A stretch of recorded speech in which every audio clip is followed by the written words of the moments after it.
Houston, Tranquility Base here. The Eagle has landed. 50 years ago, the moon became a symbol of human progress. Okay, Neil, we can see you coming down the ladder now. That image of the footprint on the moon, what an image. It's almost as important as, of course, the first picture of Earth rising, seen from the moon. But long before we could reach its surface, the moon held special meaning for humanity. It is one of our primal instincts to connect with the moon, to just look at it and observe it. The moon is responsible for the tides, it influences the waters on this planet, and thus it has influenced our culture and how we live. The moon is quite often a symbol of life and the cycle of life. On the other hand, we also see the moon as a symbol of death and fear and danger, because the moon is associated with the night. But the moon is more than just a symbol.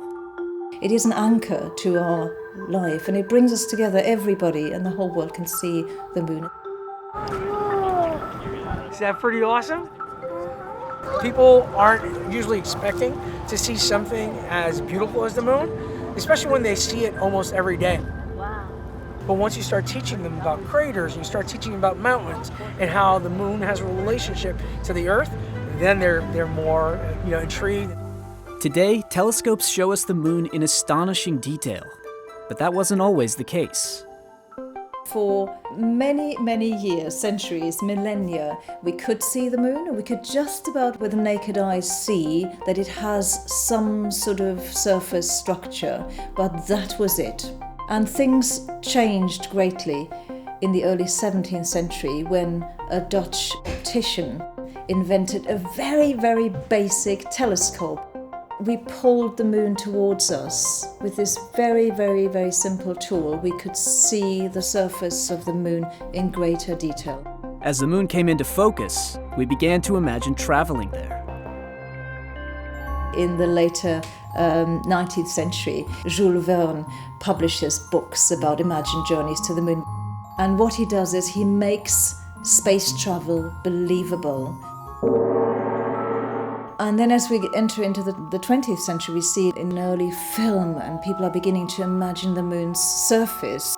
2,000 feet into the ag, 47 degrees. From the 1950s onwards, and of course culminating in 1969 with Apollo 11 actually landing on the moon and humans setting foot on it, we saw what it really looked like. So we had photography, we had close-up photography, and then we had human accounts of what it was like to be on the moon.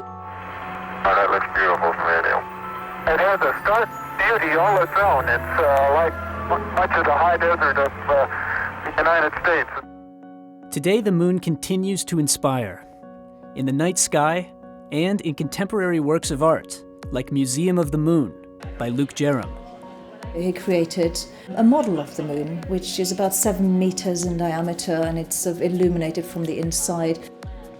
He uses NASA images to create his moon models. And he hangs them in public spaces, so they can be indoors or outdoors, in swimming pools, in parks, in museums. People gather around it, under it, they look at it, and it becomes an event. And I find that really moving, because that is exactly what humans have been doing since time began. We've looked at the moon and we've been mesmerized by it.